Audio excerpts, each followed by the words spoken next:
I want to thank the members of the media for joining us this morning here with Police Commissioner Dan Durenda, Deputy Commissioners Lockwood and Beatty, members of the Peacemakers Organization, Minister Giles, George Johnson, Leonard Lane, and Murray Holman.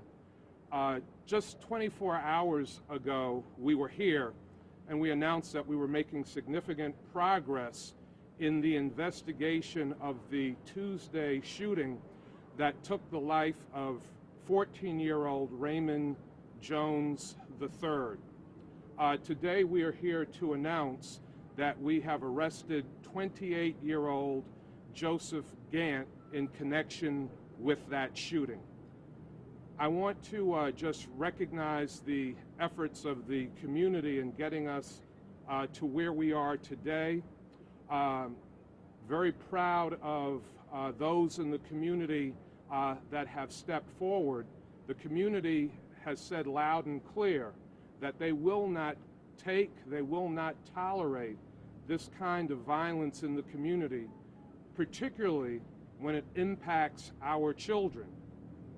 Raymond Jones III was an innocent 14-year-old child out playing like children do in neighborhoods all across our city, our region, our state, and our nation. I can tell you that yesterday, as I walked in that neighborhood and our commissioner, deputies, members of the police department, and peacemakers, the community was hurt, the community was angry, and people responded. Oftentimes, we think that people don't respond when things like this happen, that people will not step up, that people will not speak up. But I can tell you that people did step up, people did speak up, and that's why we have this arrest today. I also just want to reiterate that if not for the cooperation of members of the community, we would not have this arrest. But we want more people to come forward. We want more people to provide information on what they have seen, what they might have heard, what they might know about this incident. What we have found that a little bit of information can lead to important results in situations like this. I also want to emphasize that on Saturday, we are having a gun buyback from 9 a.m. to 5 p.m. It is at 6 faith-based locations, Saturday, August 16th, and we are urging anyone that has an unwanted legal gun in the home to use that to turn it in. And certainly anyone that has an illegal weapon, we want it turned in at that time. Our thoughts and prayers are with the family of Raymond Jones III. Raymond Patterson III, I apologize. Our thoughts and prayers are with Raymond Patterson III's family. They have been reached out to by our police department. But we ask the members of our community to keep Raymond Patterson III's family in their prayers. Commissioner Durenda will give you more specific information about the incident, the lead up to the arrest, and more detail about the suspect that's in custody that can be provided at this time. I want you to be mindful of the fact that the investigation is still ongoing. This is still an active investigation, so the level and amount of information that can be provided at this time is limited. Commissioner? I'll make a brief statement, then I'll answer what questions that I can't answer. Arrested this morning about 3:30 this morning by Buffalo Police Homicide Detectives was one Joseph P. Gant. He's 28 years old, of an address of Marigold Street in Buffalo. He was arrested for the August 12th homicide of 14-year-old Raymond Patterson III, and for the shooting assault of 3 other teenagers. The shooting occurred, as everyone knows, at about 3:40 p.m. on the Oakmont Street footbridge that crosses the 33. The suspect was charged with 1 count of murder in the 2nd degree and 3 counts of assault first. As the mayor said, the community was very important in this arrest. They stepped up. They came up with information.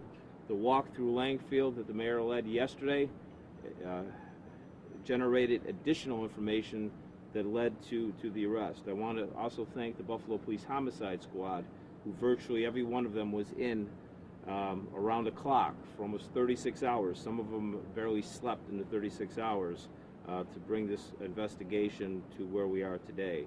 As the mayor said, the investigation continues. We know that there are many more witnesses out there. We're asking anybody with information to please step forward. Call our tip line at 847-2255. Call our homicide unit at 851-4468. We know there were dozens and dozens of people that witnessed this incident, and we're still continuing the investigation. I know the suspect appeared in court this morning. If anyone has a photo, I ask that you please do not release the photo.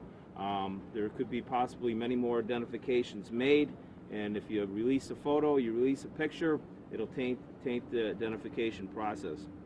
Again, I can't talk more about how the community really stepped up, and that walk yesterday pushed us over the top. We were making great progress, but that walk generated the additional information we needed to be where we are today.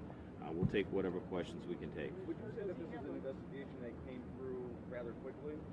Well, it took about 36 hours, non-stop, with tips coming in from the public continuously, people stepping forward. The community really got involved in this case, and the results show. You knew who it was initially. We got a sense you knew who it was. What more did you get from that walkthrough yesterday? How did that go? We didn't know the suspect's name for the walk yesterday. That we actually had pictures of the suspect from some video that we obtained. That walk pushed it over. The information gathered at that walk, again led by the mayor. There's been several times that he's done these walks, these waves. I can go back to, we had a double homicide at Cortland and Delvin. The walk that he did back then generated information that solved that case, and there were other information for many other cases, but yesterday it was pushed over the top by being out there in Langfield and talking to the residents. Was that cell phone video, or were those cameras? I won't comment on that at this time. Did the suspect confess and did you track down the weapon? I can't, there's very little I can say about the investigation. We've conferred with the district attorney's office. The investigation is continuing, and there's not a lot that they want me to release or I should release. Where was the suspect arrested? He was found at an address in Buffalo. I can't say more than that. Was he in the project? Was he a member of the housing resident? Again, I can't comment at that time. He gave us an address of Marigold Street in Buffalo. A couple more, one or two more. Does he have a criminal record before this? He does have a criminal history, is known to police. We're still checking into that. Whitney? I think we have the same question. Play a role The peacemakers were out there with us yesterday. They helped generate some tips that came to us. Again, I can't stress enough how the community really got involved, how the community really came forward. And yesterday, as I said, the wave put it over the top. And again, the homicide squad, some of these guys, and in particular, I can think of Detective Sal Valvo, who probably went on just a couple hours sleep in the last couple days. When you get a case like this, when you get cooperation, the tips were coming in, and there was constant work to be done. Just about every member of our unit was in during this investigation. The violence that we've seen perpetrated here in our streets now, with young kids being victimized. Is it just a spike? Do you see reasons for it? We really haven't had a spike, but from time to time you do have incidents that take place. It's just not a problem unique to Buffalo.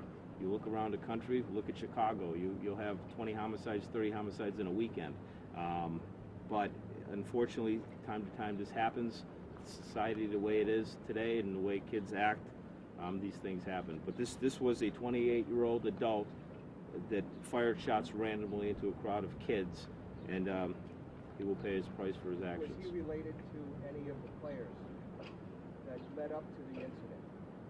Again, I can't answer that at this point. And what about the presence of adults Let me just during say the fight? Let me- Let me just again, I want to just recognize the work of the homicide detectives that literally, as Commissioner Durenda said, worked around the clock on this. I also want to recognize the work of the peacemakers. Many of these community volunteers also worked around the clock, calming the concerns of the community, trying to elicit the community to come forward and provide information, participating in the wave that we did, which is an acronym for Working Against Violent Events, which we have done after violent occurrences. They did a tremendous job in getting people to help us to come forward. As you know, we budgeted a few years ago for peacemakers in the city budget, and they do much more than they are budgeted for, and just want to recognize their participation in what was done. Let me also say, Rich, you're talking about our youth working hard in a variety of different ways to make the community safer. And again, I want to stress that Raymond Patterson III was a completely innocent child just playing in the street. Something like this never should have occurred. It is a terrible, terrible tragedy, but it was not an occurrence between children. It was a 28-year-old adult male who was responsible for this. But the fight on the bridge was witnessed by adults, and some say even encouraged for the young girls to basically fight it out. Is that the kind of behavior, I mean, that would lead to something like this? Well, you know, obviously adults need to show good judgment. Adults need to provide the guidance for children to do the right thing. You know, we have to stress that. We have to always encourage that, emphasize that, and insist on that. Is that something that you were able to find out? Is that something that you were able to learn through the investigation? I didn't hear the question. Is that something that you were able to learn through the investigation, that in fact parents encouraged this fight to happen? Again, I can't comment on the investigation at this point. It continues. We'll look at every aspect of what took place, and we'll determine what actions after that. Update on Shirley homicide? Not at this point. Commissioner, are you concerned though with the number of homicides this year, at this point in time, this year being on par with the number of homicides the last several years? I'm always concerned with one homicide. Unfortunately, we have more than one every year. We're pretty close to our numbers last year. They fluctuate time and place during the year. But again, one homicide is too many. I'm concerned with each and every one of them. Thanks, everybody. Appreciate it. Thank you. Thank you.